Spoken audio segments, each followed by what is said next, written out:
Buenos días, buenas tardes. Lo habitual es buenos días, pero en esta ocasión es buenas tardes. Mi nombre es Javier Izaguirre, soy abogado, mediador profesional y redactor jefe de la revista Economics and Juris. En nombre de la revista damos la bienvenida a todos los asistentes que estáis aquí en el webinar organizado para la tarde de hoy y como siempre os agradecemos por esta presencia, apuesta, fidelidad y confianza en Economics and Juris como medio jurídico de referencia. Por ello, en nombre de la edición, en nuestro 30º aniversario, nuestro más sincero agradecimiento.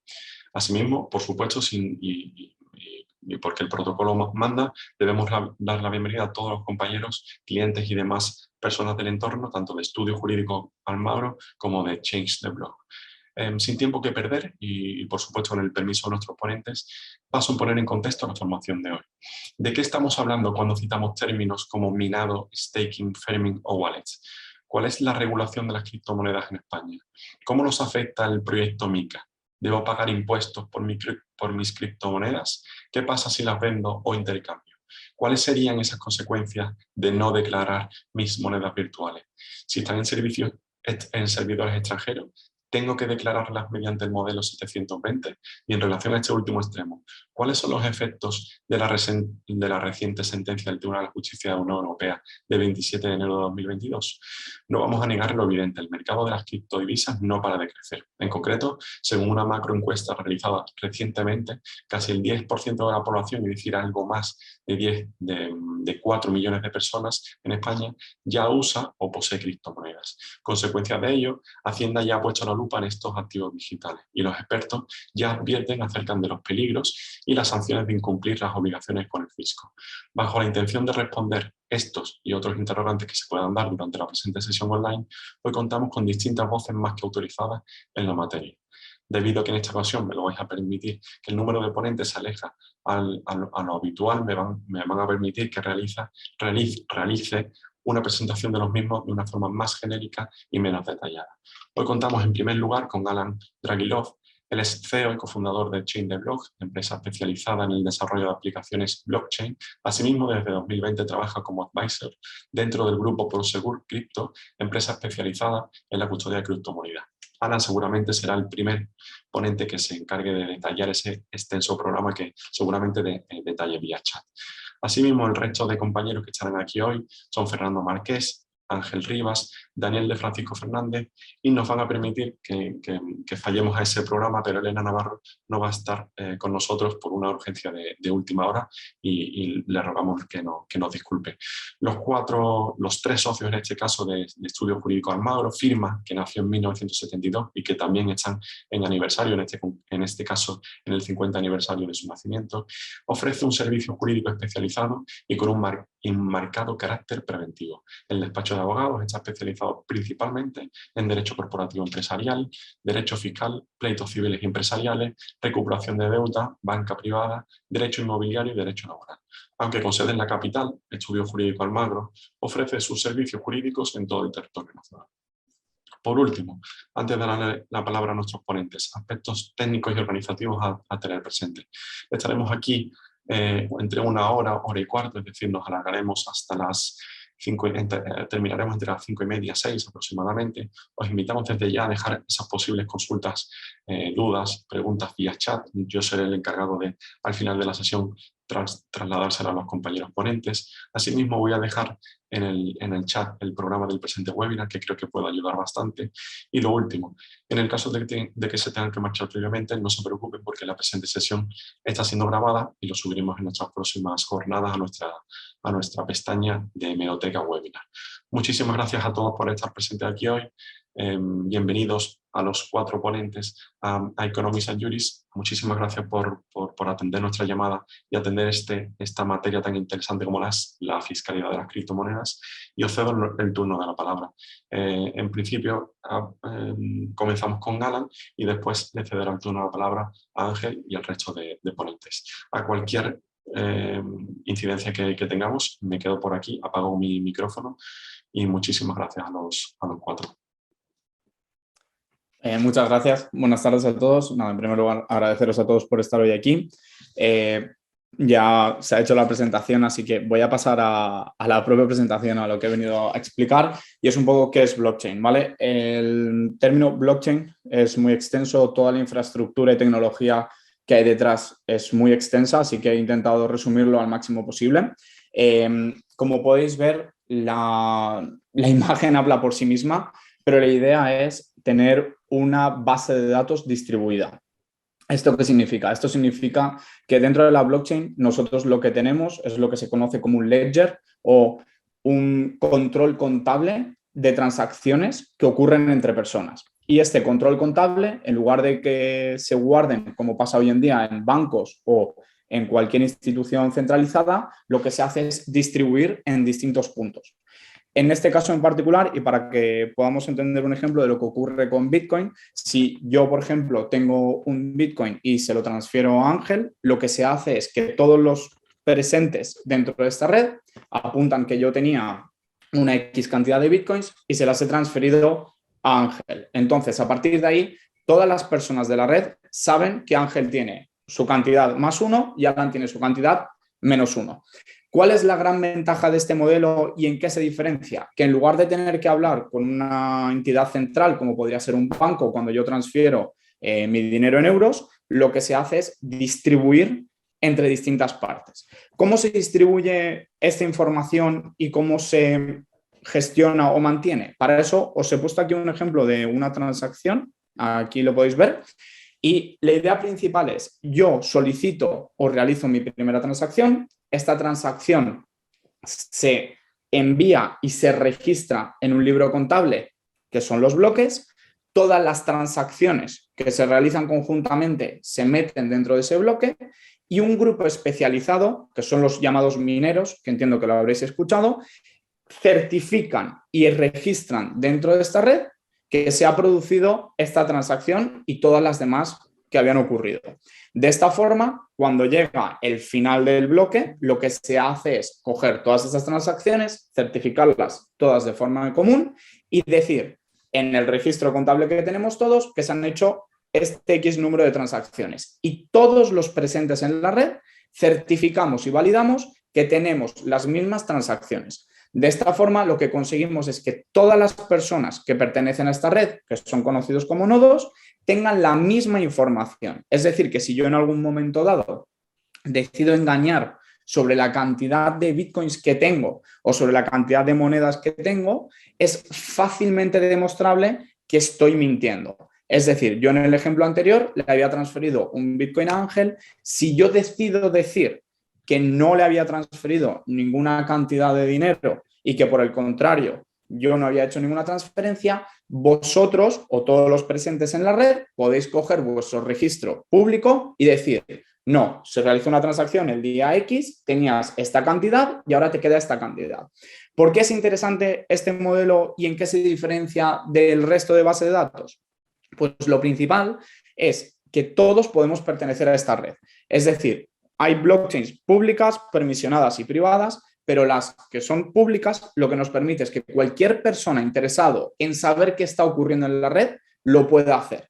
Y esto nos permite hacer un tracking de todas las transacciones que están ocurriendo en la red. Es decir, que nosotros podemos ver desde el momento cero de la creación de la blockchain hasta el momento actual todas las transacciones que han ocurrido. Obviamente que existen diferentes métodos, pero siempre con un pseudoanonimato que nos permite saber desde qué wallet, como bien se ha comentado antes, o desde qué cuenta se ha realizado esta transacción y a qué cuenta se ha enviado. En este caso, para explicarlo fácilmente, las cuentas tienen una clave pública y una clave privada. La clave pública se puede comparar con nuestro número de cuenta bancaria. Es un número que nosotros podemos compartir con todo el mundo puede tenerlo y eso no le da acceso a nuestro dinero.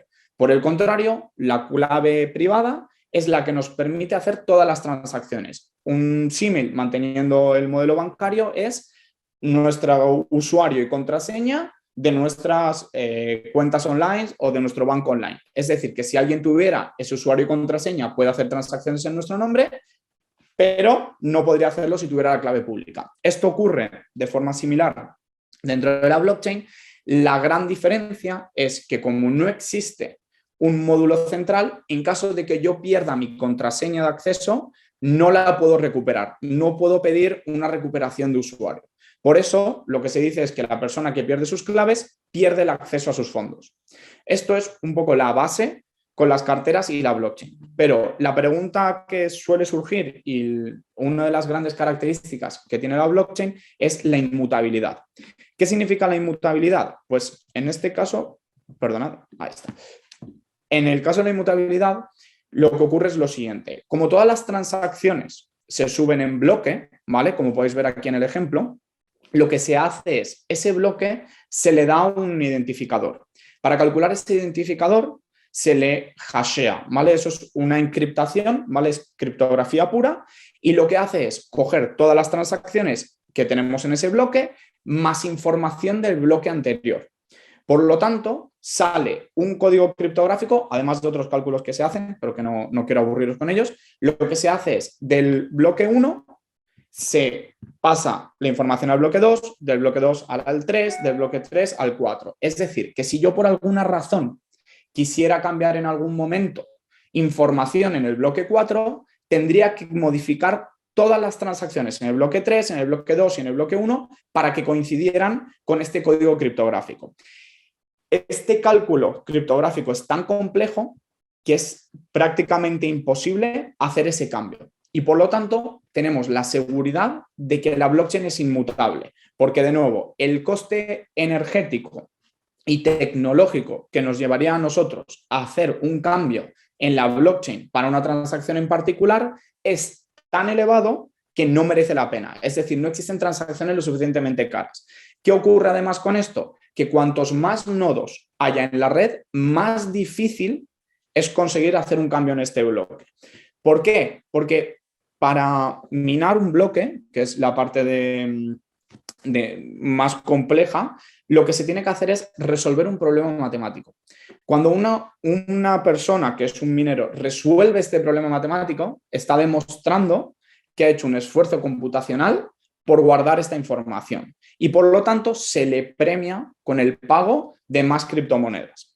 Entonces, de esta forma se consigue que haya cada vez más interés por ser parte de esta red y por mantener siempre un mismo registro contable para todas las personas. De esta forma, lo que nos aseguramos es que la red sea totalmente inmutable, que sea distribuida y que tengamos un seguimiento de las transacciones que se han realizado.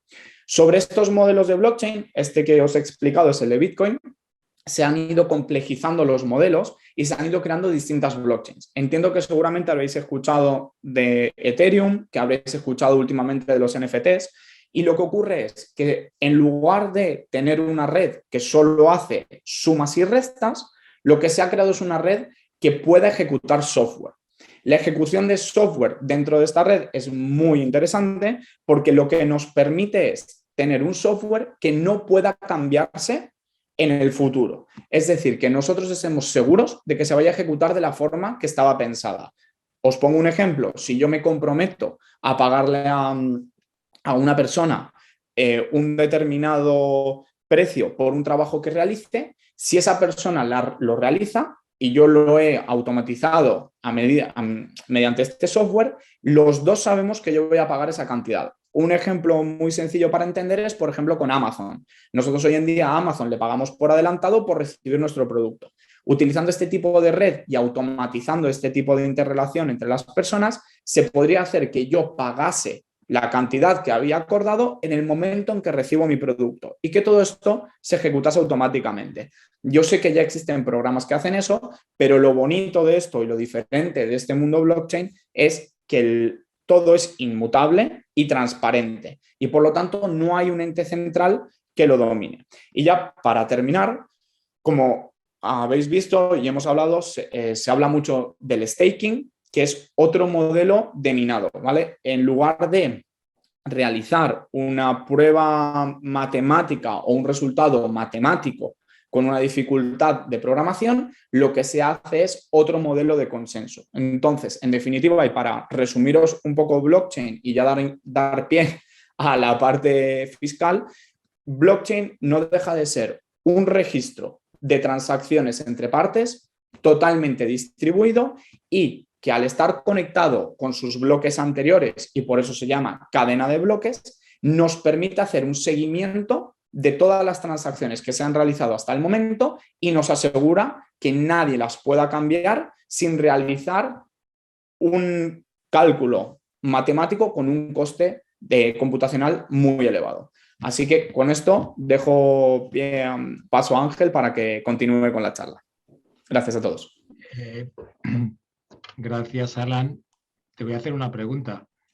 Por favor. Entonces ya no voy al notario más para que haya...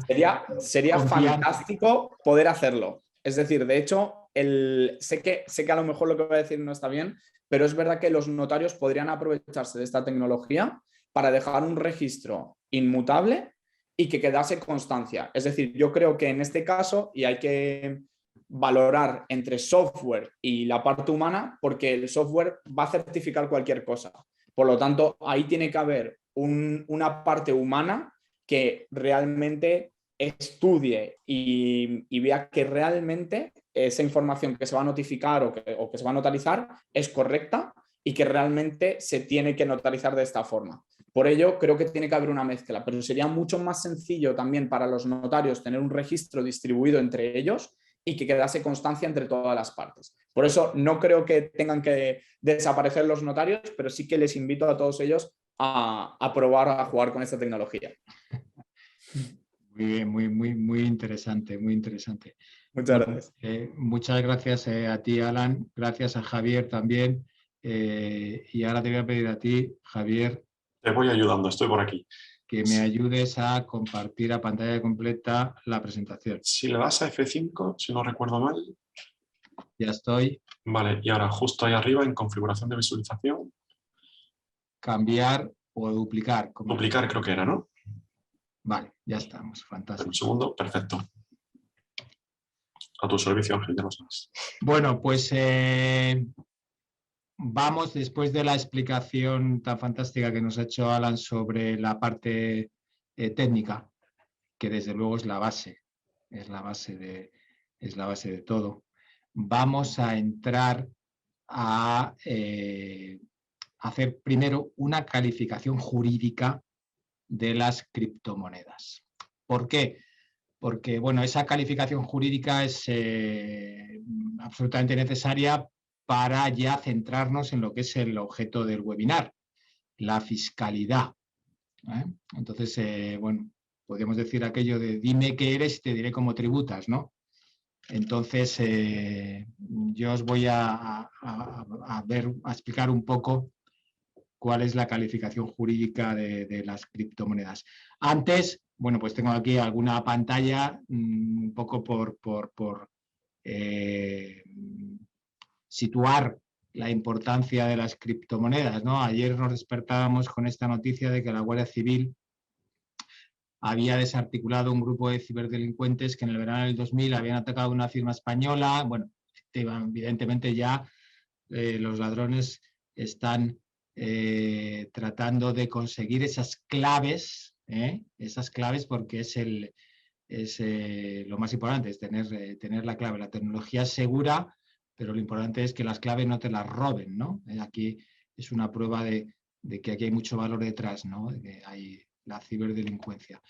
Bueno, también la semana pasada apareció esta noticia que el Estado estadounidense de Colorado permitirá pagar los impuestos con criptomonedas, ¿no?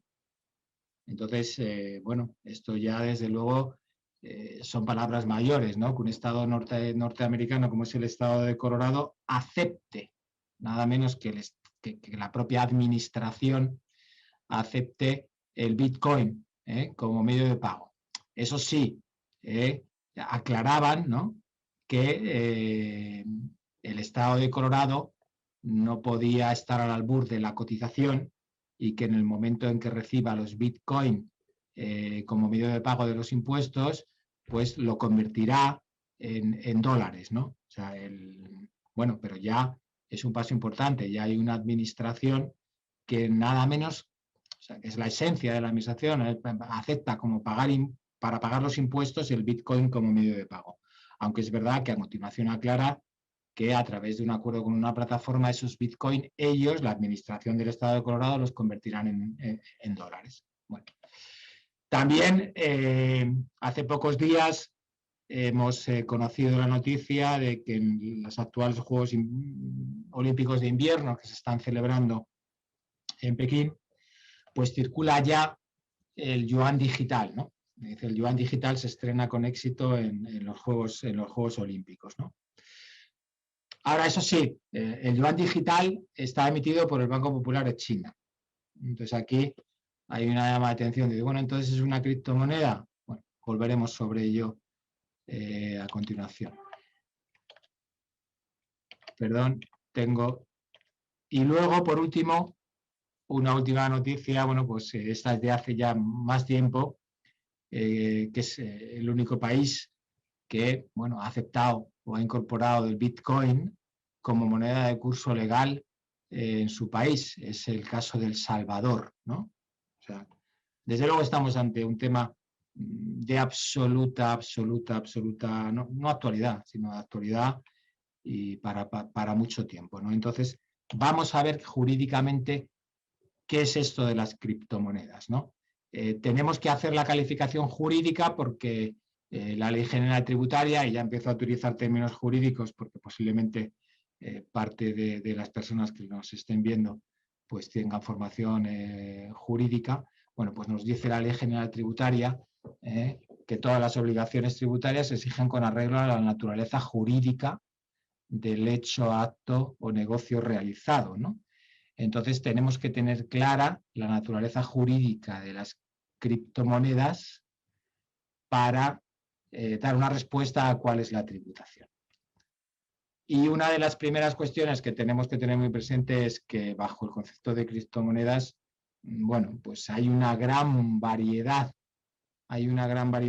y diversidad. Y no mucho más si nos salimos de las criptomonedas y nos vamos en general al mundo de los criptoactivos. O sea que inicialmente tenemos que ir con cautela. Desde luego la Administración Tributaria Española en ese sentido sí está poniendo de manifiesto cada vez que se pronuncia, cada vez que hace un pronunciamiento, resalta la importancia de ir paso a paso, de conocer en concreto qué hay detrás de la moneda, de la criptomoneda en concreto, mucho más cuando se trata de otro tipo de criptoactivos, porque puede que en unos casos pues ese activo digital dé lugar a unos derechos muy diferentes a los que puedan darse en otro tipo de criptoactivos. Entonces, la calificación jurídica es necesaria, pero tenemos que tener en cuenta la especialidad. Quizá hay que ir uno a uno calificando jurídicamente los criptoactivos o las criptomonedas, ¿no? A continuación voy a hablar de la regulación. Decía Javier cuando nos hacía la presentación que se hacía referencia a la regulación de las criptomonedas en España. Bueno, pues la realidad es que hay una ausencia de regulación sustantiva global. No hay una regulación genérica, ni española ni a nivel europeo. Lo que sí hay es una regulación parcial. Una regulación parcial que se centra en dos campos. Primero, en la protección de los consumidores, y ahí tanto el Banco de España como sobre todo la CNMV pues han sacado algunos criterios. Recientemente ha sacado la CNMV una circular, ¿no?, de la que nos hablará Fernando Marqués, donde bueno, viene a decir que de momento este es un producto que puede ser un producto de riesgo y entonces trata de informar o que en la publicidad se informe a los consumidores o a los potenciales inversores pues de los posibles riesgos del producto. Y sobre todo lo que hay es una regulación relativa a la prevención del blanqueo de capitales. Con la presentación tecnológica que nos ha hecho Alan, la explicación de cuál es la base de la tecnología blockchain, pues claro, a nadie se le escapa que, esto puede dar lugar a al anonimato, ¿no? A que detrás de esa cadena de bloques, de esa infinidad de nodos que dan seguridad al sistema, pues pueda ser utilizado por el narcotráfico o por el terrorismo como un medio para esconder o para lavar dinero. Entonces, el segundo aspecto parcial que sí está regulado es el relativo a la prevención del blanqueo de capitales. De estos dos aspectos, estas dos regulaciones parciales, las desarrollaremos a continuación de la mano de Fernando. Y lo que sí hay muchísimo también es doctrina administrativa sobre las implicaciones fiscales de las diferentes operaciones que se hacen con criptomonedas. Hay múltiples pronunciamientos de la Dirección General de Tributos, muchas veces contradictorios. Empezaron por el año 2014, 2015. No hay todavía un pronunciamiento o una doctrina sólida porque digamos que la Dirección General de Tributos pues está también empezando a estudiar o a enterarse de qué hay detrás de todos estos criptoactivos y criptomonedas. Entonces, además tenemos que tener en cuenta que la propia Dirección General de Tributos está configurada por distintas subsecciones que cada una lleva un impuesto. Entonces, en ocasiones se dan pronunciamientos contradictorios entre las distintas secciones que forman parte de la Dirección General Tributaria. Es decir, puede que los del IVA nos estén diciendo una cosa y los del IRPF nos estén diciendo otra, ¿no? El debate, pues como ahora veremos, pues se centra que si es una divisa o que si es una moneda, que si es un medio de pago, que si son acciones, que si esto es un activo intangible, que si esto es parecido a una inversión en activos financieros. Bueno, pues a veces hay pronunciamientos contradictorios por parte de la Dirección General de Tributos. Y aunque esta sesión se esté grabando, puedo decir que la Dirección General de Tributos barre para casa, ¿no? Entonces, bueno, pues, pero de todas maneras, nosotros vamos a exponer cuál es la doctrina de la Dirección General de Tributos, que ya sí que va siendo consolidada, aunque no es uniforme para todo el sistema tributario, sino que va siendo consolidada, pero por impuestos, ¿no? También ha habido un pronunciamiento del ICAC sobre cómo tratar contablemente la inversión en criptomonedas cuando la lleva a cabo una sociedad, ¿no? Y lo que sí tenemos también, por último, es un proyecto de reglamento europeo, el proyecto MiCA, que en principio está previsto que entrará en vigor en el año 2024, pero tampoco incluye una regulación sustantiva global de los criptoactivos, ¿no? Sino que se centra también más en las cuestiones relativas a la emisión y a la negociación. Va más centrada también a proteger a los consumidores, y además este proyecto MiCA no incluye todos los criptoactivos, y entre los que no incluye están las criptomonedas, ¿no? Las criptomonedas no están incluidas. Entonces me parece que durante un tiempo todavía vamos a seguir conviviendo con una ausencia de regulación global y tendremos esta regulación parcial y estos vaivenes de pronunciamientos administrativos en cuanto a la fiscalidad. Perdón que, vamos a ver, no sé, tengo que volver aquí, vamos a ver, perdón, un momento que ha habido aquí, yo tengo que volver a aquí. Bueno, vamos a empezar con una diferenciación entre los criptoactivos y las criptomonedas, ¿no? Bueno, ¿qué es un criptoactivo? Bueno, pues un criptoactivo es una representación digital de valor de un bien o un derecho que puede transferirse y almacenarse electrónicamente mediante tecnología de registro descentralizado que nos ha explicado Alan, ¿no? de alguna manera los criptoactivos pues serían, bueno, una representación digital con una tecnología segura que te otorga un derecho sobre un bien o un servicio, ¿no?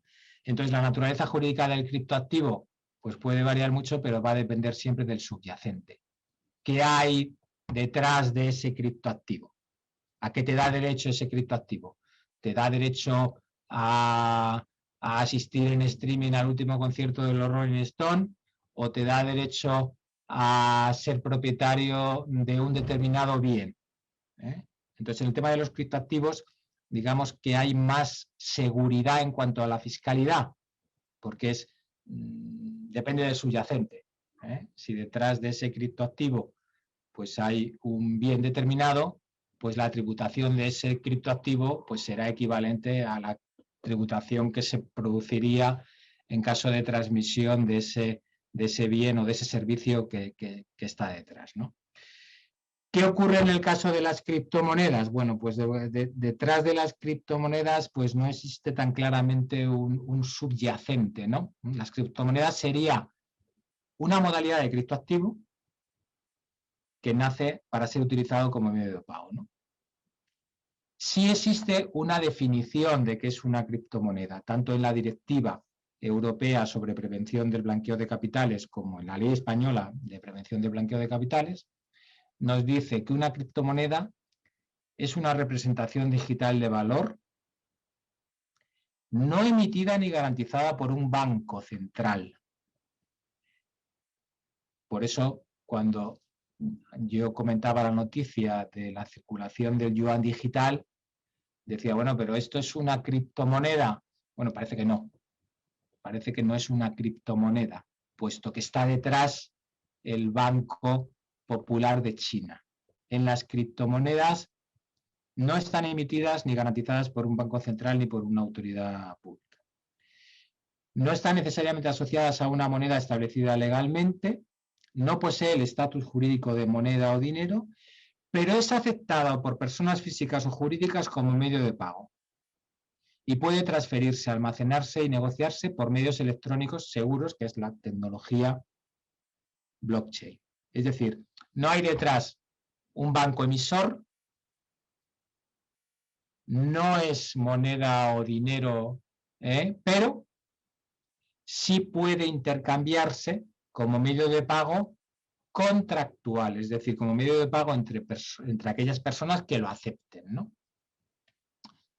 Bueno, vamos a seguir avanzando.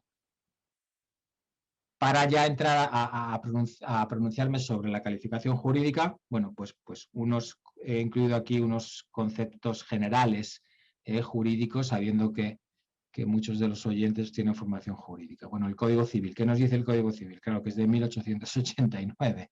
Por aquel entonces parece que a las criptomonedas les quedaba todavía un poco de tiempo, ¿no? Bueno, pues el Código Civil, nuestro antiguo Código Civil, nos dice que el pago de las deudas de dinero debe hacerse en la especie pactada y no siendo posible entregar esa especie en la moneda de curso legal.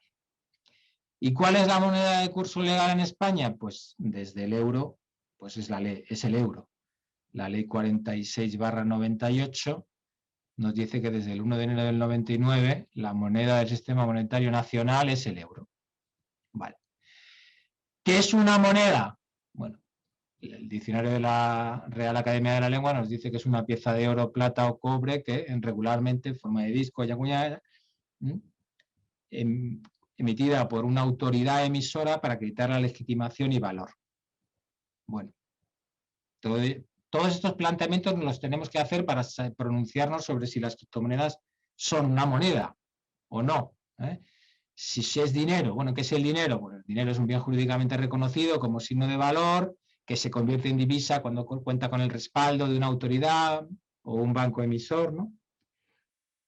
Otros conceptos aquí, activo financiero. ¿Qué es un activo financiero? Bueno, el dinero es activo financiero, también lo es cualquier instrumento de patrimonio, un derecho contractual. También tenemos el concepto de activos intangibles. ¿Qué es un activo intangible? Bueno, pues un elemento patrimonial intangible que otorga derechos susceptibles de valoración económica, ¿no? Y por último, he hecho referencia aquí a las letras de cambio, ¿no? Porque a mí todo esto, cuando empecé hace tiempo con mi aproximación a las criptomonedas, me acordaba mucho de la letra de cambio, ¿no? ¿Son las criptomonedas la letra de cambio del siglo XXI o del siglo XXII? Bueno, cuando nace la letra de cambio, allá por el siglo XVI, pues el gran avance es que supone la incorporación de un derecho a un documento. El derecho solo podría ejercitarse o transmitirse por el propietario o tenedor de ese documento. En el caso de las criptomonedas, bueno, las queremos utilizar, se utilizan como medio de pago contractual entre aquellas partes que lo acepten, y las claves son las que te dan la posibilidad de utilizar ese medio de pago. Bueno, de alguna manera sí tendría un cierto parecido, ¿no? Pero de todas las posibles calificaciones jurídicas de las criptomonedas, la que parece que se va consolidando es que las criptomonedas son un activo intangible.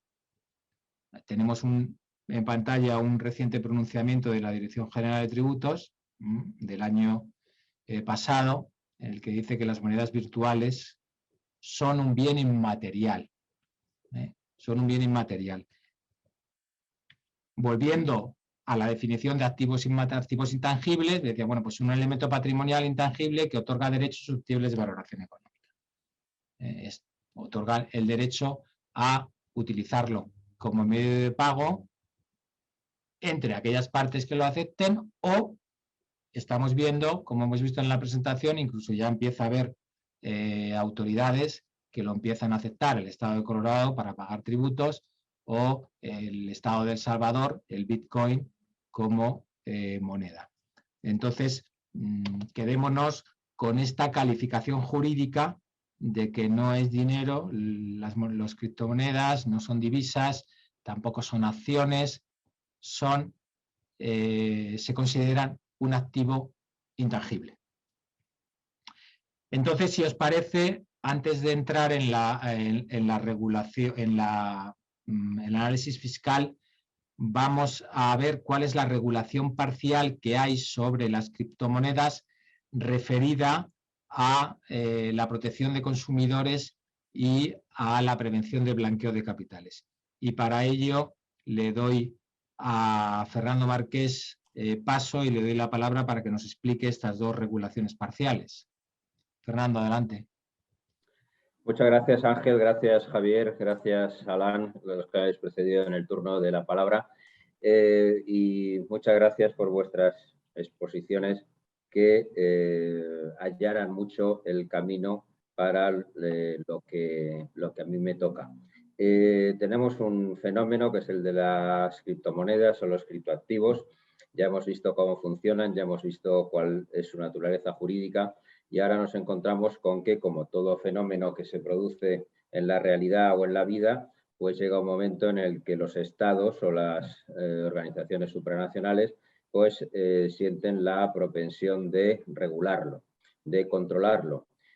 ¿Por qué esto? Bueno, aparte de por una propensión general de los estados a invadir la vida en general, esto es por unos motivos muy específicos, en el caso que nos ocupa hoy, que es la potencialidad que tienen las criptomonedas o los criptoactivos para poder ser usados en la actividad delictiva, para poder ser usados como herramientas por los delincuentes, ya sea para financiar la planificación, la organización, la preparación o la ejecución de su actividad delictiva, o bien en el blanqueo de las ganancias que procedan de dicha actividad.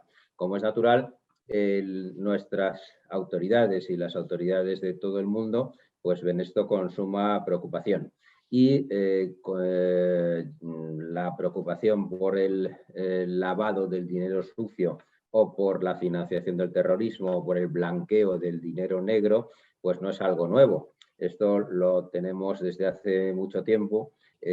Bueno, sabemos seguramente todos los que estemos conectados a este seminario que no es lo mismo el dinero sucio que el dinero negro. el dinero, aunque en la actualidad parece que todo se ha reunido bajo el concepto de prevención del blanqueo, pero en su origen el dinero sucio era el que procedía de la actividad delictiva y en especial de la actividad delictiva que más preocupaba, ¿no? Que la que generaba ese dinero, como podía ser el robo, la extorsión, el secuestro, la trata de blancas, el tráfico de armas o el contrabando de alcohol, de tabaco, de lo que fuera. Ahí se generaba un dinero que procedía de actividades delictivas y que tenía un origen sucio, por eso se llama el origen sucio, y ese, como era sucio, pues lo que se hacía era, se intentaba lavar. Sin embargo, el dinero negro o el dinero opaco no tenía por qué proceder necesariamente de una actividad delictiva, simplemente era el dinero que, procediendo de un origen lícito o ilícito, su tenedor pues procuraba ocultarlo del fisco, de la hacienda, para pagar menos impuestos. Eso era el dinero negro, el dinero opaco, y como era negro o era opaco, pues lo que se hacía era blanquearlo o aclararlo, ¿no? Ahora, esto que puede ser interesante desde el punto de vista histórico, al final, como digo, por la propensión de la hacienda de abarcarlo todo, pues se convierte simplemente en blanqueo de capitales, que pueden tener un origen lícito o un origen ilícito. Y se hace una especificación que es a la prevención de la financiación del terrorismo, a la que sí que se le da un especial protagonismo. Bueno, esta preocupación de las autoridades y de la sociedad en general por combatir la financiación del terrorismo y el blanqueo de capitales, pues ha suscitado también una grave preocupación en los gobiernos y en los organismos supranacionales, que conduce a que unos y otros emitan normas que estén destinadas a la prevención y a la lucha contra ambos fenómenos. Pues bien, esta lucha o este combate o esta prevención también alcanza, como es natural, a los criptoactivos, que es a lo que se refiere el seminario que nos ocupa hoy. ¿Cuándo empieza esta preocupación? Pues empieza cuando los criptoactivos o las criptomonedas, de una forma específica, adquieren un cierto desarrollo. Y en este sentido, pues es de destacar la actuación o la actividad del GAFI, del Grupo de Acción Financiera Internacional, por sus siglas en francés o en español. En inglés se le conoce por la Financial Action Task Force, la FATF, y este es un organismo intergubernamental que posiblemente muchos de nuestros contertulios o los usuarios al seminario pues tengan noticia de él, que está vinculado a la OCDE, al que están asociados más de 200 estados y que fija una serie de pautas para combatir o para prevenir las actividades ilegales y el daño que causan a la sociedad y a las economías, promoviendo una serie de reformas legislativas en este campo que se trasladan a estos organismos supranacionales como la Unión Europea o a los diferentes estados a través de recomendaciones, pautas, estándares, como queramos llamarlas, para que se integren en las legislaciones. Y al mismo tiempo, el GAFI o la FATF pues hacen un control o un seguimiento para comprobar que los Estados miembros del propio GAFI o de la OCDE pues llevan a cabo tales pautas y recomendaciones, haciendo una especie de ranking, la lista negra, la lista gris, la lista blanca, según el mayor o menor cumplimiento que se hace de estas recomendaciones. Bueno, pues estas recomendaciones, en lo que se refiere a los criptoactivos, tuvieron su plasmación en un documento del GAFI de junio de 2014 sobre las monedas virtuales, y allí ya se alertaba sobre los posibles riesgos que tenían las criptomonedas en estas materias. ¿Cuáles eran estos potenciales riesgos? Bueno, pues en primer lugar, que permitían un mayor anonimato que otros medios posibles de pago en especie, que también se podían utilizar para financiar el terrorismo o para blanquear capitales. Al tratarse de sistemas descentralizados que no están sometidos a un banco central o a la actividad de un Estado concreto, pues se entendía por el GAFI ya en 2014. Ahora estamos hablando de cómo, qué riesgos se veían por parte del GAFI en las criptomonedas a efectos de la financiación del terrorismo, la prevención del blanqueo de capitales, y vamos a ver posteriormente cómo estas recomendaciones del Gafi pues, se han integrado en la legislación de la Unión Europea y también de España. Bueno, pues se veía por el Gafi en el 2014, perdón, que estos sistemas eran especialmente vulnerables a los riesgos del anonimato, que por el propio diseño, y se ponía, por ejemplo, en esta directiva o en esta publicación, las direcciones de Bitcoin que funcionaban como cuentas, pues no incorporaban como anexos los nombres u otras identificaciones de los clientes, y a que además el sistema carecía de un servidor central o de un proveedor de servicios únicos. Todo esto facilitaba, como decimos, el anonimato, que a su vez facilitaba el que se pudiera utilizar este tipo de criptoactivos o criptomonedas para financiar actividades ilícitas, en especial el terrorismo. Se traficaba con estas criptomonedas en Internet. Se caracterizaban por funcionar como relaciones a distancia. Todo esto eran riesgos que el Gafi veía en aquellos momentos. Permitían ingresos de origen desconocido o anónimos, puesto que el protocolo de Bitcoin en aquella época no exigía ni proporcionaba una identificación o una verificación de los participantes, ni generaba unos archivos históricos de las operaciones que se asociasen necesariamente a una identidad del mundo real. Podía ser una identidad ficticia. Y además se basaban o podían basarse teóricamente en unas estructuras complejas que involucraban a varias entidades en países diferentes y sin control estatal alguno. Y por lo tanto, al no existir un supervisor central o global ni un software sobre prevención de blanqueo de capitales que estuviese disponible y que sirviera para monitorizar o identificar los patrones o las pautas o los modelos de actuaciones sospechosas con criptoactivos, pues se entendía por parte del Gafi que la cuestión de las criptomonedas merecían una especial atención por parte de los reguladores, por parte de las entidades supranacionales y, por supuesto, también por parte de los estados. Al poder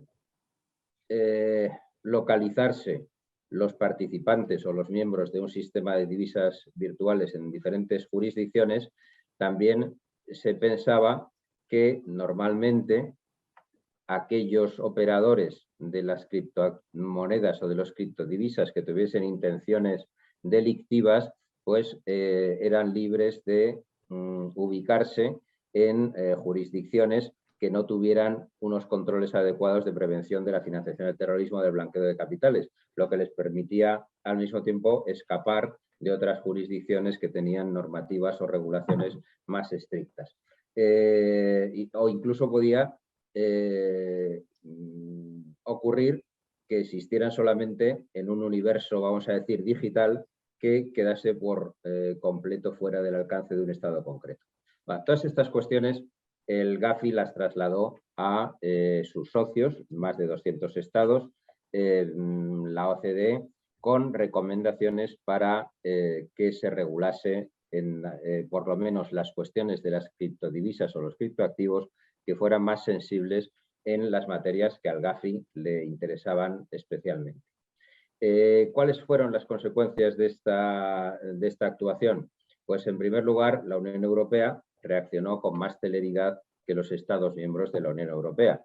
Y en la quinta directiva sobre prevención de blanqueo de capitales, a la que ya ha hecho mención Ángel, de la directiva 2018/843, ya existen una serie de consideraciones sobre las monedas virtuales o las criptomonedas. Esta quinta directiva, que es del año 2018, el año pasado, en el año 2021, se transpuso a la normativa interna en España a través del Real Decreto Ley 7/2021 de 27 de abril, que introdujo una serie de modificaciones en la Ley 10/2010 de 28 de abril de prevención de blanqueo de capitales y de la financiación del terrorismo, que es la norma básica que rige estas cuestiones en España. ¿Qué es lo más importante en la materia que tratamos hoy aquí de las criptomonedas y los criptoactivos en cuestión de prevención de blanqueo de capitales? Bueno, Lo que este Real Decreto Ley 7/2021 hace es que contempla como sujetos obligados por la Ley de Prevención de Blanqueo de Capitales a los proveedores de servicios de cambio de criptodivisas por monedas de curso legal, es decir, los que se ocupan de cambiar la moneda virtual por moneda fiduciaria, lo que llamaríamos los exchanges, y también a los proveedores de servicios de custodia de monederos electrónicos, es decir, a aquellos que controlan las claves criptográficas, lo que llamaríamos los wallets. Y a ambos los considera como entidades financieras a los efectos de la Ley 10/2010. ¿Qué consecuencias tiene esto? Pues tiene unas consecuencias muy importantes. Hoy por hoy, según las noticias de las que disponemos, solamente existe una entidad que esté radicada en España y que se dedica a este tipo de actividades. Pero todas las que se quieran instalar en España o las que quieran tener su residencia en nuestro país, tienen que saber que a todos los efectos de la Ley 10/2010 de prevención de blanqueo de capitales se les va a considerar como entidades financieras. Por lo tanto, van a tener la obligación de registrarse y someterse a supervisión por parte de las autoridades. En concreto, se tendrán que registrar en el SEPLAC, en el Servicio Ejecutivo de la Comisión de Prevención del Blanqueo de Capitales, y se tendrán que registrar en el Banco de España. Y a partir de ahí tendrán una serie de obligaciones como las que tienen otros sujetos obligados, como un banco o como una entidad de crédito. Van a tener que desarrollar las obligaciones relativas al conocimiento del cliente, el Know Your Client. Tendrán que identificar a las personas con las que inician relaciones de negocio. No podrán mantener relaciones de negocio o realizar operaciones con personas que no hayan sido debidamente identificadas. Esto sirve tanto para las personas físicas como para personas jurídicas. Por lo tanto, tendrán obligación de requerir información en los términos que exige la Ley 10/2010. También tendrán la obligación de enterarse o de requerir quién es el titular real de las personas jurídicas que quieran adquirir criptomonedas, por ejemplo, o que quieran cambiar criptomonedas por monedas fiduciarias, por las divisas al uso. Más aún, tendrá la obligación de requerir información sobre el origen de los fondos, es decir, sobre el origen del dinero con el que se quieran adquirir los criptoactivos, o bien sobre las claves de donde se han obtenido las criptomonedas. ¿Cómo se puede obtener esta información o cómo se puede facilitar? Pues seguramente tendrán que requerir la declaración del IRPF, si estamos hablando de personas físicas, la declaración del impuesto de sociedades, si estamos hablando de personas jurídicas, o bien una declaración responsable sobre el origen de los fondos que se quieren invertir en estas criptomonedas. Y además, o asimismo, tendrán que hacer una serie de actividades sobre el seguimiento de la actividad de sus clientes. Y esto que a las entidades financieras pues les supone un trastorno, para estas entidades de nueva creación que se dediquen al cambio de moneda fiduciaria por criptomoneda o que se dediquen a monederos o custodios de las claves, pues tendrán que hacer un seguimiento de la actividad de los clientes para poder detectar si hay comportamientos anómalos para el perfil de cada cliente que tengan. Es decir, tendrán que generar un perfil de sus clientes. Como vemos, el hecho de que hayan sido convertidos en sujetos obligados de la Ley 10/2010 implica unas obligaciones bastante fuertes y el hecho de que se les considere como entidades financieras. Y además tienen otras serie de obligaciones que también están incluidas en la Ley 10/2010. Me he centrado más en estas cuestiones del Know Your Client, de la identidad, de la titularidad real, porque son las que directamente van más encaminadas a combatir ese anonimato que preocupa tanto a las autoridades cuando se trata de la prevención del blanqueo de capitales o de combatir el terrorismo. Pero hay otra serie de obligaciones que están contempladas en la ley para los sujetos obligados, que es la información de dar a sus empleados una formación adecuada en materia de prevención del blanqueo de capitales, disponer de una política de riesgo sobre esta materia y de un manual de prevención, desarrollar una política de control y auditoría, la obligación de reportar al SEPLAC las operaciones que se consideren sospechosas de financiación del terrorismo, de blanqueo de capitales.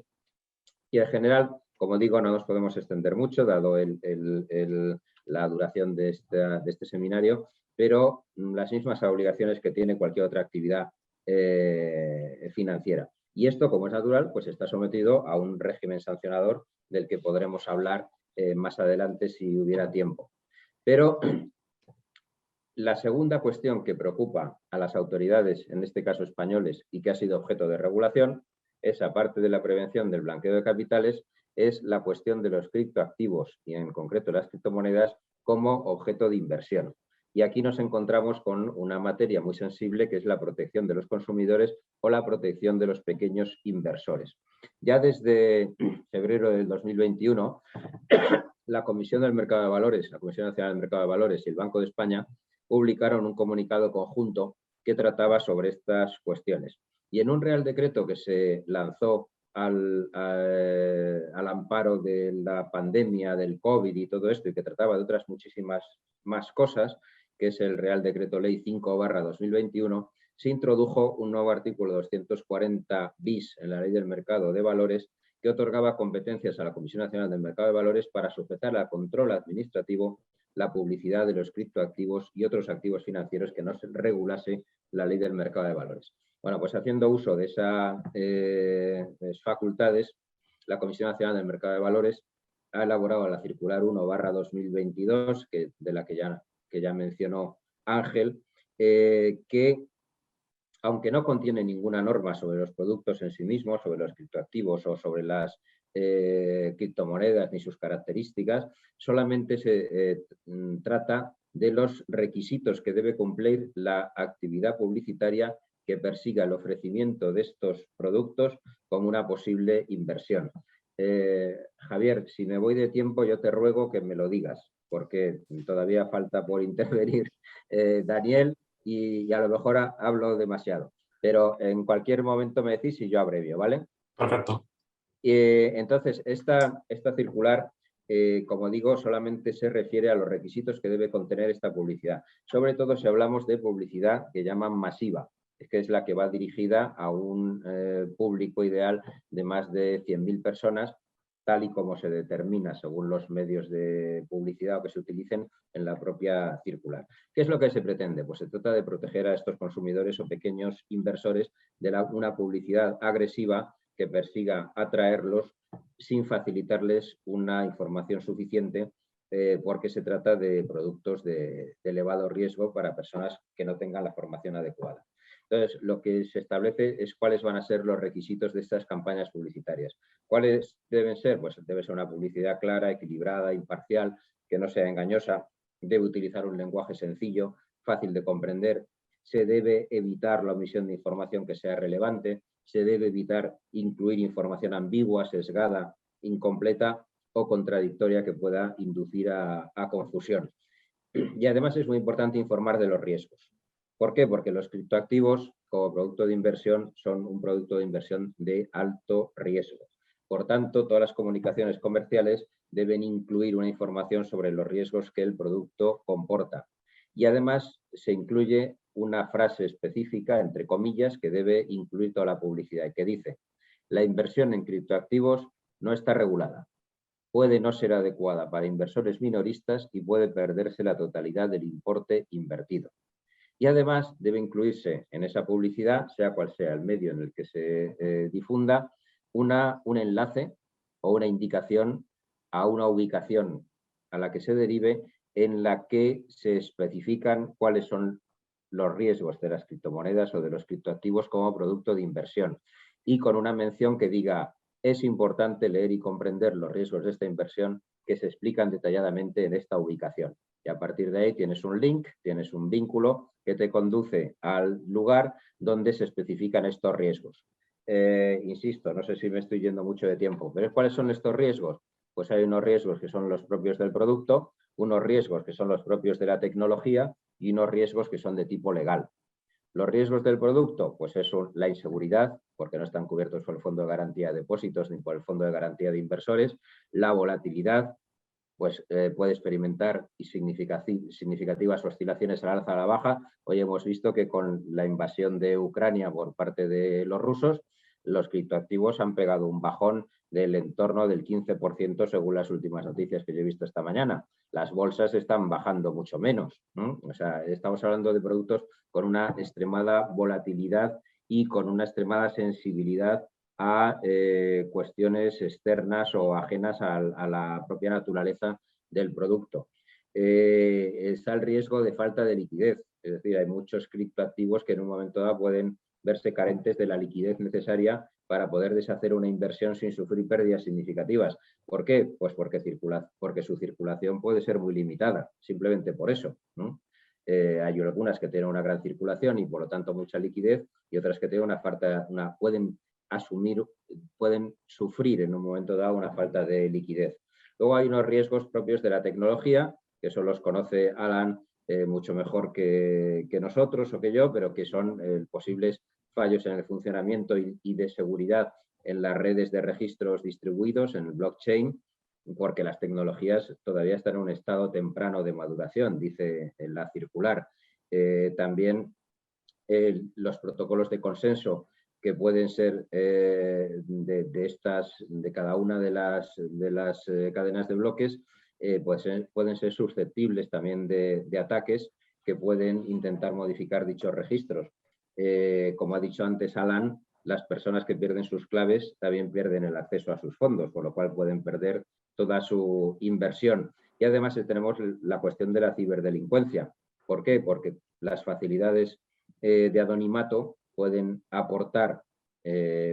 hacer que los criptoactivos sean un objetivo predilecto por parte de los ciberdelincuentes, ya que en el caso de que consigan robar las credenciales o las claves privadas, podrán transferir esos criptoactivos a unas direcciones que dificulten o que impidan directamente su recuperación o la localización de los efectos del delito, lo que sería el decomiso, porque nos encontramos ante una posibilidad de redes globales y universales que facilitarían mucho la persecución del delito. Y luego también hay unos riesgos de tipo legal. ¿Y cuáles son? Pues que te puede causar una indefensión. Si el proveedor de servicios no está localizado en un país de la Unión Europea, pues te puedes encontrar que para resolver cualquier conflicto tengas que ir a litigar a no se sabe dónde. El último caso que hemos tenido conocimiento personal nos conducía a través de una serie de vericuetos hasta Australia. Entonces, si para defenderte o para recuperar la inversión en un caso de estafa puedes acabar teniendo que irte al fin del mundo y contratar abogados extranjeros, pues los costes asociados a esa defensa pueden generar una gran indefensión. Por último, cuando se informe en esta publicidad sobre las rentabilidades, tiene que darse una información exacta, suficiente, actualizada. No se puede tirar de rentabilidades pasadas.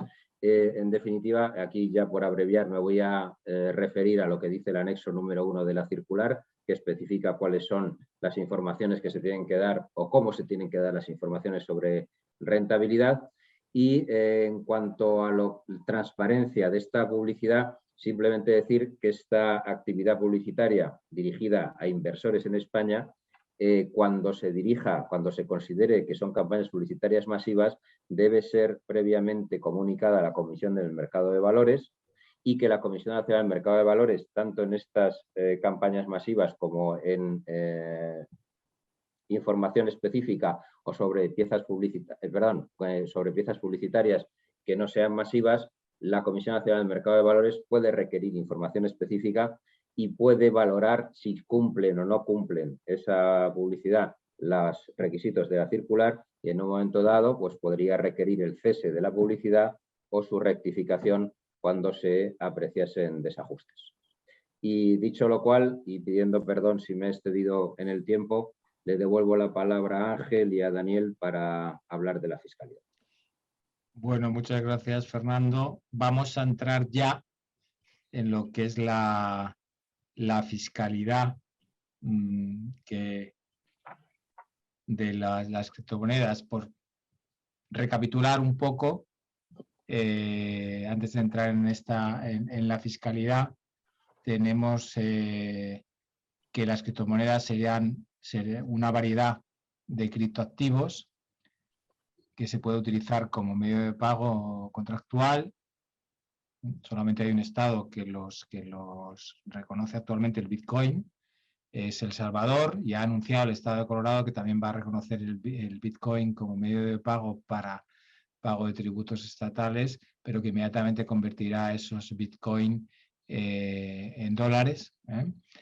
Entonces, ese nuevo medio de pago, esa nueva letra de cambio a la que yo hacía referencia del siglo XXI, del siglo XXII, se basa sobre la tecnología blockchain que nos ha explicado Alan, y desde el punto de vista de la naturaleza jurídica, pues sería un activo intangible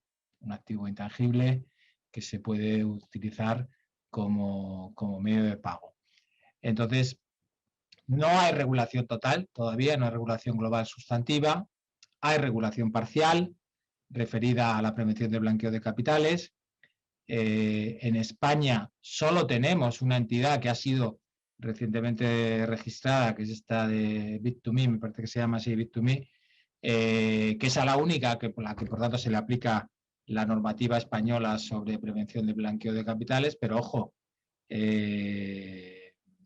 pues en los países desarrollados hay o va a haber en breve normativa similar, y el intercambio de información entre los países es algo permanente.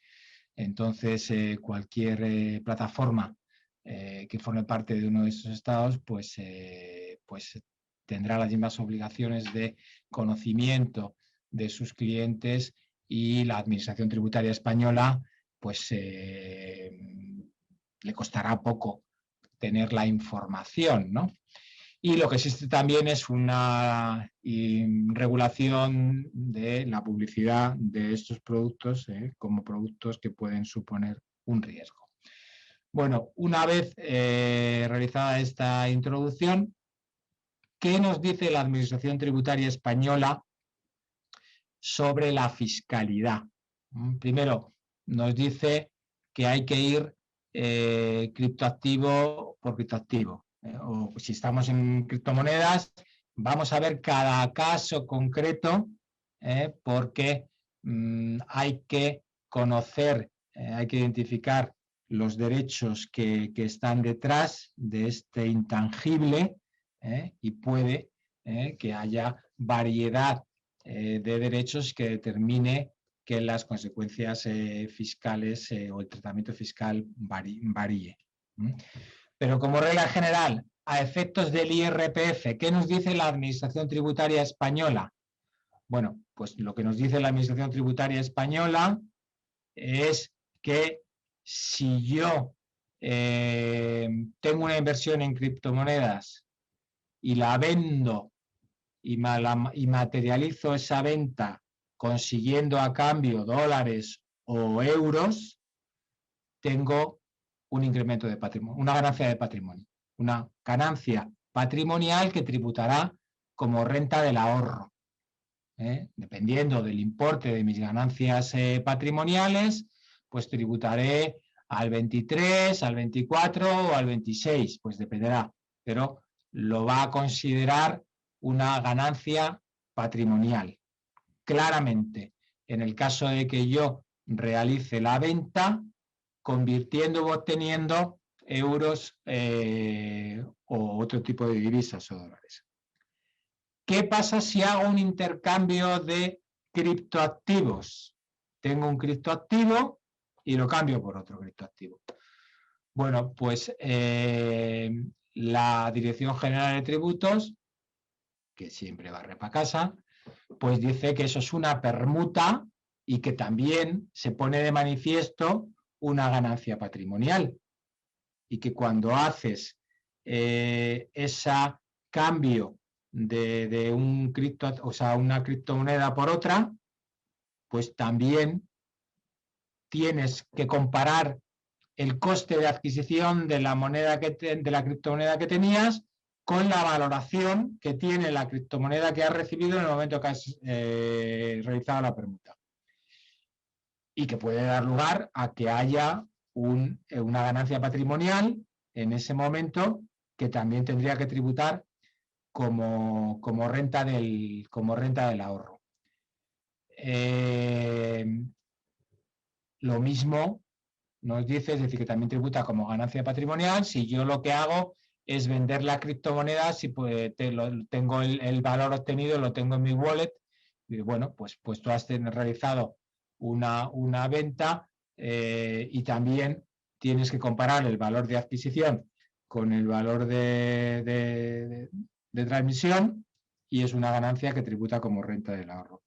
¿Qué posibilidades tiene la Administración Tributaria Española de perseguir esto, de saberlo o no saberlo? Bueno, pues ahí dependerá de las fuentes de información que tenga, pero lo que está diciendo la Administración Tributaria es que si yo materializo la inversión, hay ganancia patrimonial, pero que si me muevo dentro del mundo de las criptomonedas y estoy operando, también se pueden producir ganancias patrimoniales, porque son permutas de activos intangibles y que tienen que ser sometidas a tributación. Nos dice además que se les aplica el criterio FIFO cuando se trate de monedas homogéneas, es decir, que se considera que las que se han vendido fueron las primeras que se adquirieron y que las comisiones que haya podido pagar tanto en la adquisición como en la transmisión, pues se tienen en cuenta, es decir, las pagadas por la adquisición será mayor valor de adquisición, las pagadas en el momento de la venta, pues será menor importe de la venta. ¿Qué nos dice también la Dirección General de Tributos? Bueno, en sí, la actividad de compra-venta o de inversión en criptomonedas no es una actividad económica, no da lugar a la necesidad de tener que estar dado de alta ni tributar por el impuesto sobre actividades económicas. Sin embargo, nos dice lo contrario cuando se trate de la actividad de minería, es decir, si una persona física o una sociedad está realizando actividad de minado, que consiste en, como nos explicaba Alan, en generar estos bloques, pues eso lo considera una actividad empresarial. Bueno, pues claro, pues puede dar lugar, como cualquier otra actividad empresarial, pues tiene que ser objeto de declaración y de registro en los censos de la administración tributaria. ¿Qué nos dice respecto de los airdrops y los forks y estas? Bueno, pues estos regalos, estos incentivos que se pueden adquirir, bueno, pues que son un rendimiento del capital mobiliario. Y que como tal rendimiento del capital mobiliario, pues también está sujeto a tributación como renta del ahorro. Y además, bastantes pronunciamientos nos recuerda que aquellos incrementos de patrimonio no justificados no tributan como renta del ahorro, sino que tributan al tipo general. Entonces, bueno, muchas veces somos nosotros o los inversores los primeros en guardar y en tener la trazabilidad de nuestras inversiones para, si fuera necesario, tener que demostrarle a la Administración Tributaria Española de dónde he obtenido yo el dinero para comprarme una magnífica casa que me he comprado. Pues mire usted, me lo he comprado porque he hecho inversiones en criptomonedas que me han ido bien. Si yo se lo puedo demostrar, pues tendré que tributar como ganancia del ahorro, lo que supone una tributación reducida, porque si no se lo puedo demostrar me va a calificar como incremento de patrimonio no justificado y me va a aplicar la tributación de la renta general que es más elevada.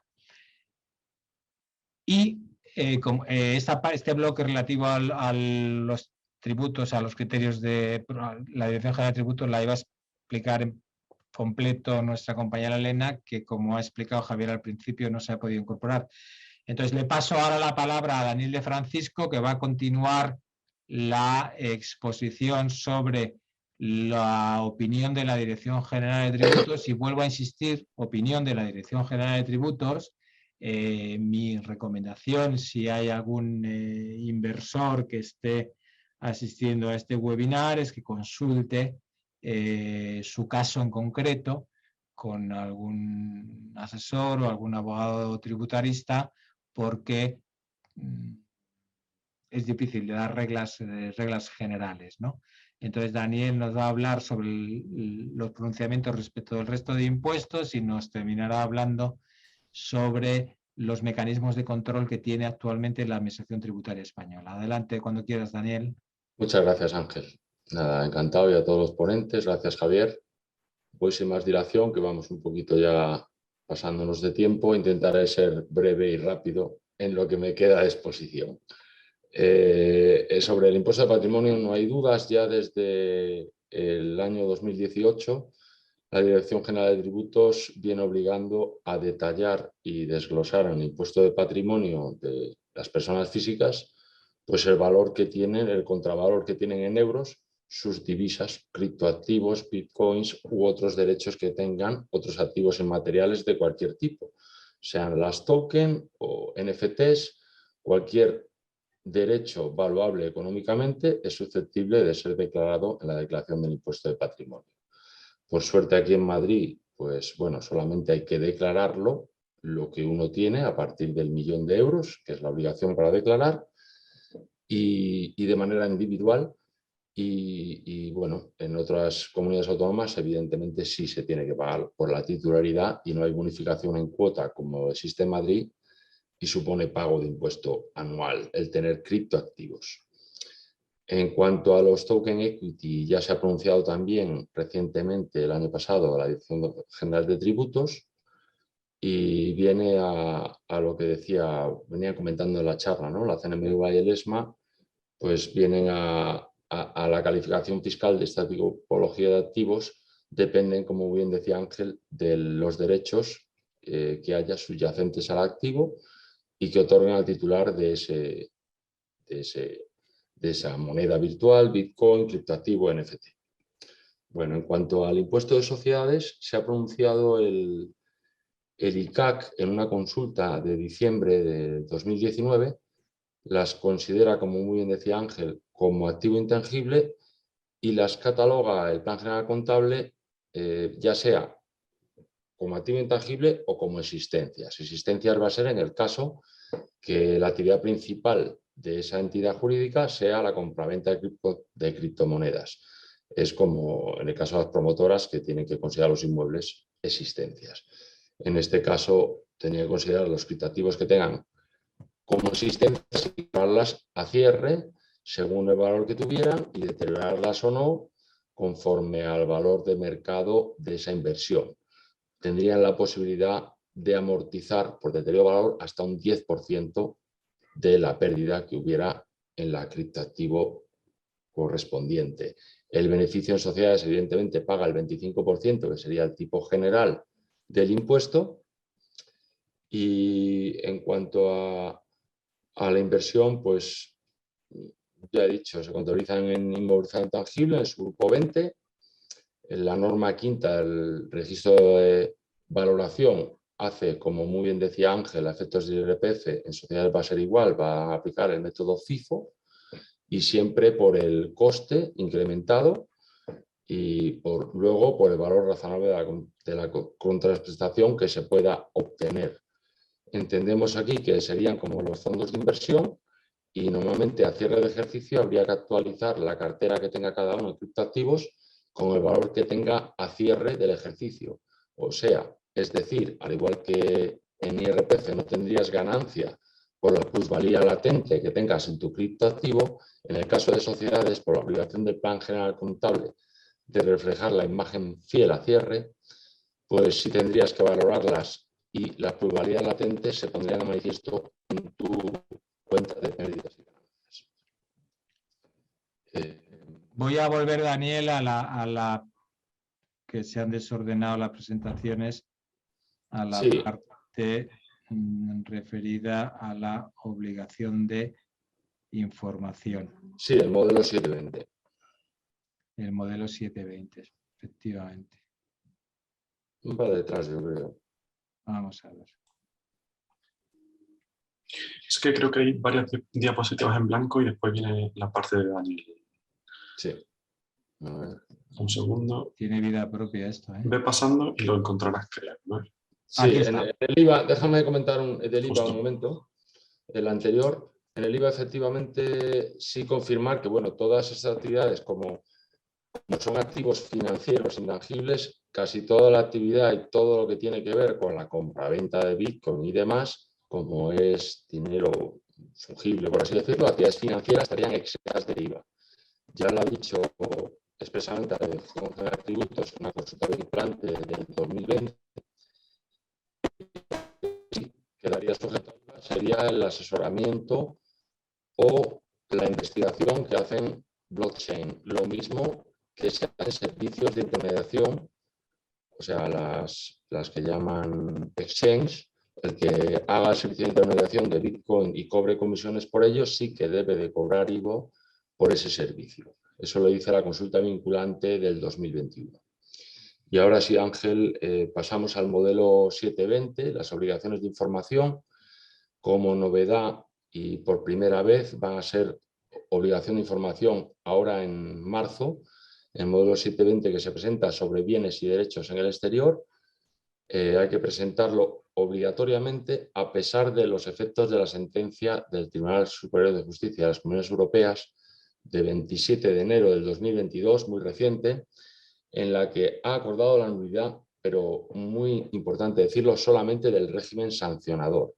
Lo ha considerado desproporcionado, porque como sabrán los oyentes, pues era un régimen que te metía en el incremento no justificado de patrimonio por el valor del bien no declarado que tuvieras fuera, lo cual te consideraba un 45% de cuota sobre ese valor y luego ponía una sanción de hasta el 145%. O sea, era realmente un régimen sancionador que es normal y nos alegramos todos los asesores fiscales de este pronunciamiento porque era realmente pues nulo. Como muy bien ha dicho el Tribunal Superior de Justicia, felizmente anulado. Por desgracia, las obligaciones informativas siguen vigentes y por desgracia el Gobierno ya está en marcha y ya tiene un proyecto de Real Decreto. Saldrá normalmente a final de este mes para que durante el plazo del mes de presentación del modelo pues tengamos el nuevo régimen sancionador aplicable. Va a ser más leve, ya se anuncia y se ha visto el borrador. Va a prescribir a los 4 años la comisión de las infracciones. Antes recordamos que era imprescriptible las infracciones cometidas y ahora la multa va a ser pecuniaria del 50%. Y sigue, tenemos duda o no, pero seguramente sigan las infracciones simples por omisión de datos, 5.000 euros por dato omitido y 10.000 por conjunto de datos. Estas normalmente seguirán en vigor. Veremos cuando salga la norma. Importante para este modelo, pues que efectivamente hay obligación de declarar ya desde el punto de vista legal, desde la Ley 11/2021 de 9 de julio. Entonces, todo aquel persona individual, persona física, que tenga residente en España, que tenga criptoactivos que estén ubicados fuera de España por importe superior al contravalor de 50.000 euros, pues tiene obligación de declararlos. Tenemos varias dudas aquí y necesitamos que salga el modelo y la orden modificando el modelo 720 para ver qué datos precisos van a incluirse. Evidentemente, sabemos que se incluirán el número de criptoactivos que tienes, su contravalor en euros, la denominación del criptoactivo y la duda más grande es sobre dónde están ubicados, el domicilio de, normalmente en el caso de bancos, entidades de crédito y demás, se pone el domicilio o bien del banco matriz o bien de la sucursal donde están abiertas esas cuentas con el domicilio concreto. En este caso, claramente, como se trata de criptoactivos, pues pueden estar, como sabéis, pues en monederos fríos que les llaman, que son hardware, que normalmente sirven solamente para almacenar los criptoactivos, los llamados wallets, y los monederos calientes o software, que sirven tanto para almacenar los criptoactivos como para operar con ellos. Y suelen utilizar cuentas que llamamos exchange. Entonces, evidentemente, esta ley de 9 de julio y ya en el Plan de Control General Tributario que sale todos los años está un control específico y concreto dirigido al comercio en la red, a las transacciones con criptoactivos y a los gestores y depositarios de criptoactivos como entes obligados al control tributario y a la supervisión, pues, de Hacienda Pública. Y aquí, ya por acabar, muy brevemente, otras obligaciones informativas que pueden tener que cumplirse, pues es la obligación en enero de facilitar información al Banco de España a través del modelo ETE sobre saldos, valores y fondos. Y aquí yo creo que por prudencia debiéramos tener en cuenta también los criptoactivos o NFTs o demás criptomonedas que tengamos a 31 de diciembre de cada año para computar si llegamos al límite del 1.000.000 de euros de manera individual para tener obligación de presentar este modelo. Si fuera así, pues nuestra recomendación sería evidentemente presentarlo. Las infracciones no son muy gordas, pero puede facilitar ayuda desde el punto de vista luego del cumplimiento de obligaciones de información que hacía mención Fernando Marqués, cuando tienes que justificar al banco, pues, la trazabilidad del dinero o si lo has declarado o no. Podrías entregar el modelo ETE, al igual que el modelo 720, donde hayas declarado todos tus bienes y derechos en criptoactivos o situados en el exterior. También hasta ahora se presentaba en enero el modelo D6 al ICEX, al Instituto de Crédito Exterior, sobre los derechos o valores o fondos cotizados en bolsas de inversión extranjeras, a las que no tuviera acceso el Banco de España. Ahora, justamente hace un mes, salió una orden modificando este modelo, de tal manera que solamente habrá que declarar cuando se tenga el 10% de los derechos de voto de la entidad o fondo cotizado. Con lo cual, conclusión, este modelo solo presentarán las grandes fortunas. Ya no hay que presentarlo. Antes no había límite para tener obligación de presentarlo. Y por último, pues comentar la directiva europea a la que ha hecho referencia Ángel, y supuestamente a partir de 2023 todos los depositarios o gestores de criptoactivos que están establecidos en la Unión Europea, ya sabemos que en España es obligatorio por la ley que acabamos justamente de comentar, pero en toda la Unión Europea están obligatorios de comunicar a la administración tributaria respectiva los saldos, el valor de los criptoactivos y normalmente también las ganancias, dividendos o rentas que haya generado a cada uno de sus clientes, perfectamente identificados con sus DNIs o pasaportes. Y normalmente este intercambio de información, como ya se viene haciendo en la Unión Europea, desde hace 2 años será automático para todos los residentes de los otros estados. Normalmente en el mes de enero los bancos o entidades terceras depositarias comunican a Hacienda de cada país los datos de sus clientes y normalmente en febrero o marzo ese volcado de datos se hace a los otros estados respectivos, con lo cual pues recomendamos a todos los clientes evidentemente que cumplan esas obligaciones de información, que sean transparentes con sus dineros desde todo momento, porque así evitarán pues muchos y graves problemas y graves infracciones. Y muchas gracias a todos. Creo que con esto hemos acabado y abriremos ahora el turno de ruegos y preguntas. Gracias, Javier.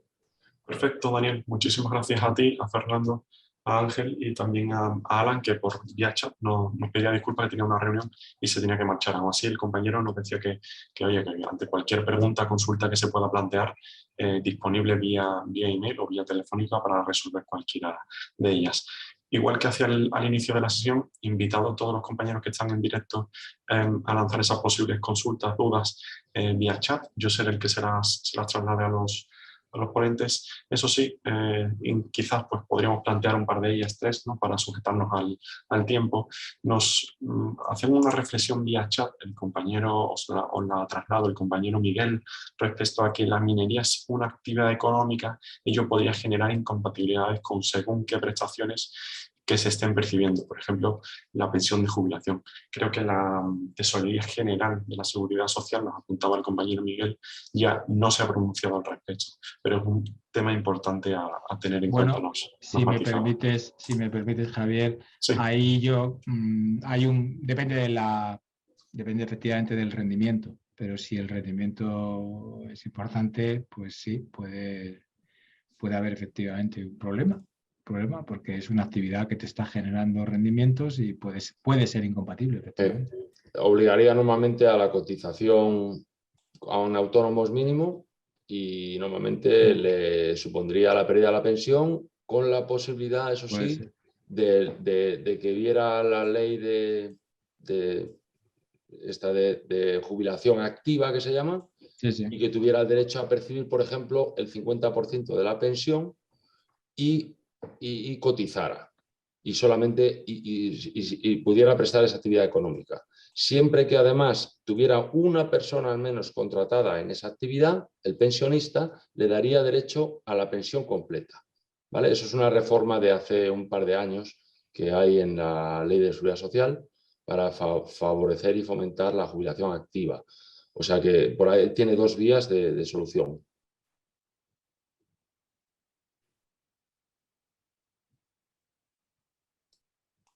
Disculpad que estaba muteado.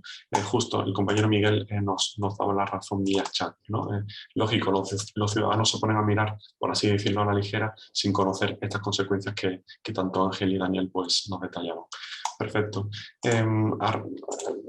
Durante la sesión nos comentabas, Ángel, en relación a esas noticias que aparecían en relación a los Juegos Olímpicos de Pekín, ¿no? De invierno, y nos matizabas. El yuan digital no es una criptomoneda, ¿no? Si no recuerdo mal.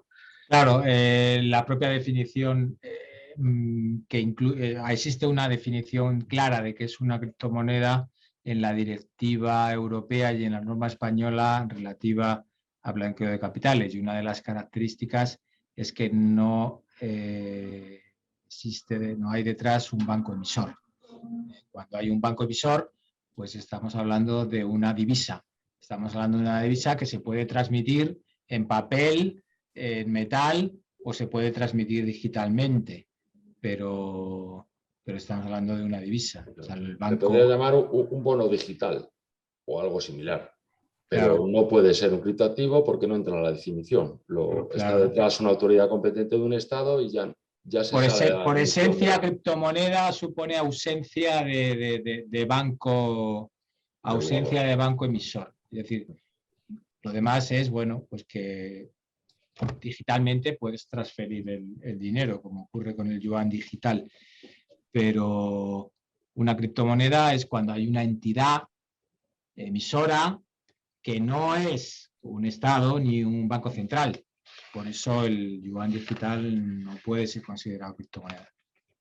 Perfecto. Quizás está muy claro el hecho de que no sabemos dónde catalogarlo, quizás no, pero lo que estamos seguros es que no es una criptomoneda por ese matiz que hacías en la definición, ¿no? Sí. Exacto. Vale, también vía chat el compañero Víctor nos preguntaba cómo puede una empresa llevar la cartera de criptoactivos y criptomonedas de una persona física.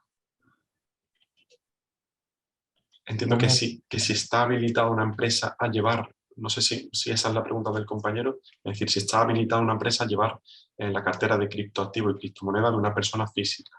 No sé si esa es la pregunta. A gestionársela. Entiendo que puede ser esa pregunta o así, vía chat, pues dispuesto a cualquier aclaración. Yo entiendo que sí, no hay ninguna norma que regule o que someta a ningún tipo de licencia pues dedicarse al asesoramiento o a la gestión de inversiones relacionadas con criptoactivos. Bueno, lo terminará viendo, pero de momento sí podría, sí. Perfecto, también, aunque no lo bordeábamos durante la sesión, Fernando, en relación a ese régimen sancionador, ¿no? Que al principio concretábamos incluso esta pregunta, ¿a qué posibles sanciones por abordar y dar algunas pinceladas, ¿no? Se exponen esos proveedores de servicios de cambio de moneda virtual por moneda fiduciaria, es decir, el exchange, y los proveedores de servicios que custodian monedas electrónicos, es decir, wallets, que incumplan las obligaciones que le impone la ley española. ¿Algún par de pinceladas? Muy brevemente. Como los han hecho sujetos obligados a ambos de la Ley 10/2010, pues están sujetos al régimen sancionador que se contempla en esa norma. Y en esa norma pues hay previstas una serie de infracciones que tienen el carácter de muy graves, otras que son graves y otras que son leves. El régimen sancionador está en los artículos 50 de la ley y siguientes. Entonces allí están un listado de infracciones muy graves, graves y leves. Por poner un ejemplillo, pues por ejemplo, el incumplir el deber de comunicación de las operaciones sospechosas es muy grave. Incumplir las obligaciones de identificación formal del Know Your Client o tal, eso es una infracción grave. Incumplir la obligación de identificar el titular real es una infracción grave. ¿Y cuáles son las sanciones? Pues a continuación vienen, estoy mirando porque de memoria no lo sé, pero las infracciones muy graves pueden ser una multa que va de 150.000 euros a la mayor de 3 opciones, o el 10% del volumen de negocios anual del sujeto obligado, o el duplo del contenido económico de la operación, o el quíntuplo del importe de los beneficios, o 10 millones de euros. O sea que teóricamente la infracción podría ir, en el caso de una entidad grande, hasta los 10 millones de euros en el caso de infracciones muy graves. Y en el caso de infracciones graves, pues es lo mismo, es una multa que tiene que ver con los beneficios, con el valor de la operación que se ha hecho, pero digamos que la multa iría de un mínimo de 60.000 a un máximo de 5 millones de euros. Y además, los directivos de esas empresas que sean sancionadas también podrían tener sanciones contra ellos mismos a título personal, que podría ser para las muy graves una multa entre 60.000 y 10 millones de euros y la separación del cargo y la inhabilitación para ejercer cargo de administradores en empresas de las que están sujetas a la ley 10/2010, por ejemplo, cualquier banco. O sea, no podrían trabajar en banca por un plazo máximo de 10 años en los casos de infracciones muy graves y de 5 años en las graves. O sea, que las sanciones son como para tenerlas en cuenta. Yo lo que ahora, como decía, o yo comentaba Ángel, solo tenemos una empresa en España a la que se podrían aplicar estas sanciones, pero cualquier emprendedor que quiera dedicarse a esto y que se quiera instalar en España o en cualquier otro país de la Unión Europea, porque esto es aplicación de la 5ª directiva, se tiene que apretar bien los machos y pensar que las obligaciones en materia de prevención de blanqueo que tienen que asumir son prácticamente las mismas que cualquier entidad financiera. Perfecto. En miras de futuro, y quizás es una pregunta que lanzo a los tres, ¿no? Insistíamos durante toda la sesión en que nos enfrentamos ante una regulación parcial, ¿no?, de las criptomonedas en España y también en Europa, ¿no? Subrayábamos el hecho de la protección de los consumidores y la prevención del blanqueo de capitales en esos dos extremos, ¿no? También citábamos la ley 11/2021 del 9 de julio, súper reciente. En miras de futuro, ¿dónde creéis que es más necesaria la regulación en relación a este concreto aspecto de las criptomonedas? ¿Dónde estaremos? Estamos en 2022, a finales de la década, ¿no? ¿Cuál creéis que podría ser un matiz o un extremo de regulación casi necesaria, ¿no?, a raíz de la evolución de los criptoactivos? Estás muteado, Ángel, disculpa. Ahora. Habla, Ángel. Doy primero yo mi opinión y opinéis el resto.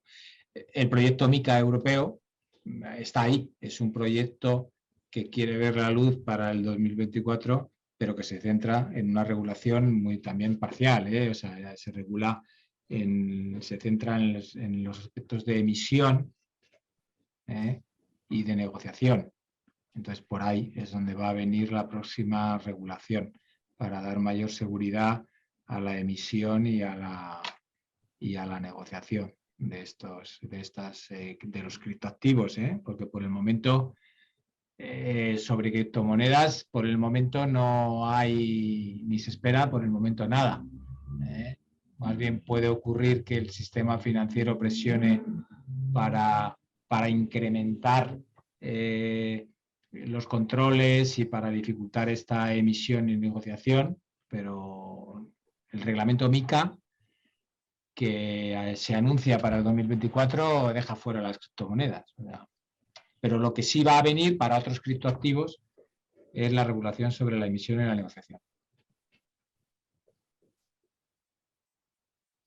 Fernando. Sí, yo me maleo que tenemos que estar prevenidos para una regulación fiscal mucho más detallada.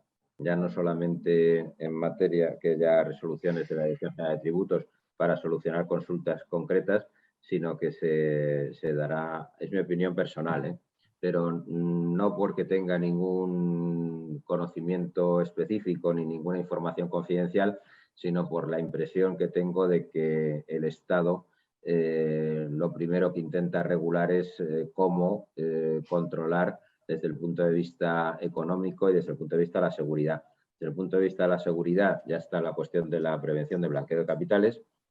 Tenemos ahora la circular sobre la publicidad para proteger a los pequeños inversores, no porque esta misma circular la podían haber hecho para proteger a los pequeños inversores en productos financieros de alto riesgo, como los que se vieron en la primera crisis financiera, y no se hizo. Ahora, como están escarmentados, pues ya se curan en salud y dictan esta circular. Pero yo creo que habrá regulación por la vía tributaria y por la vía del mercado de capitales. Sí, eso mismo pienso yo. Lo demás que está por ver y está ahí, es que va más allá de esta charla, es todo lo que hay detrás del metaverso, la nueva compra de inmuebles virtuales que ya están haciendo grandes compañías como los supermercados, como Amazon, como Walmart. Están pagando millonadas por espacios virtuales para colocar sus tiendas. Va a haber una realidad virtual en el metaverso que va a ser similar a esta, en la que evidentemente va a haber relaciones jurídicas, económicas, y eso va a tener que estar sometido a control de todo tipo, ¿no? Desde el punto de vista de derecho penal, derecho civil, derecho mercantil, todo el derecho que sabemos que se aplica en la realidad nuestra se aplicará, entendemos los abogados, en el mundo virtual, porque no es más que el desplazamiento a otra realidad, pero sigue siendo la nuestra, de personas y de vínculos, obligaciones y derechos. Veremos. Perfecto. De hecho, hace poco publicamos un artículo en relación a esto mismo que tú nos comentas, Daniel, titulado, si no recuerdo mal, el metaverso tendrá implicaciones jurídicas, ¿no? Y legales. Estamos de acuerdo. Al final se abre un abanico súper amplio que lógicamente será necesaria una regulación, ¿no? Lo que pasa es que muchas veces pues vamos, por así decirlo, ¿no? Entenderme la palabra, parcheando, ¿no? Abordamos ahora pues el tema de la protección de consumidores, que es necesaria, ¿no? Abordamos la prevención de blanqueo de capitales, que por supuesto es necesaria, y también esa regulación que vaticinamos en relación al ámbito fiscal, que por supuesto también es bienvenida. Pero quizás aportaría mayor seguridad el hecho de tener esa regulación previa, ¿no? Pero bueno, en miras de futuro sé que la pregunta pues es lo que supone, ¿no? Si os parece, no tengo ninguna pregunta más vía chat, aún así tenía aquí alguna puntada más, pero sujetándonos al tiempo que pactábamos al inicio, podemos cerrar por aquí. Muchísimas gracias, Ángel, Fernando, Daniel, también por supuesto a Alan y a Elena por vuestra disposición y trabajo y desarrollar esta sesión con tal éxito, ¿no? Ojalá nos podamos ver en un futuro, quizás en relación a ese metaverso, ¿no? que lanzaba Daniel, que pues, no lo descartamos, ¿no? Es un placer haber coincidido con vosotros aquí hoy. Os cedo el turno a la palabra por protocolo y si os parece cerramos por aquí. Date las gracias a ti, nada más. Estupendo. Muchas gracias, un placer. Un placer, Javier, un placer. Adiós, hasta luego. Hasta luego. Reitero todas mis palabras. Muchísimas gracias a los compañeros ponentes y a los compañeros que estén en directo. Nos vemos pronto. Un abrazo y cuídense. Gracias. Hasta luego.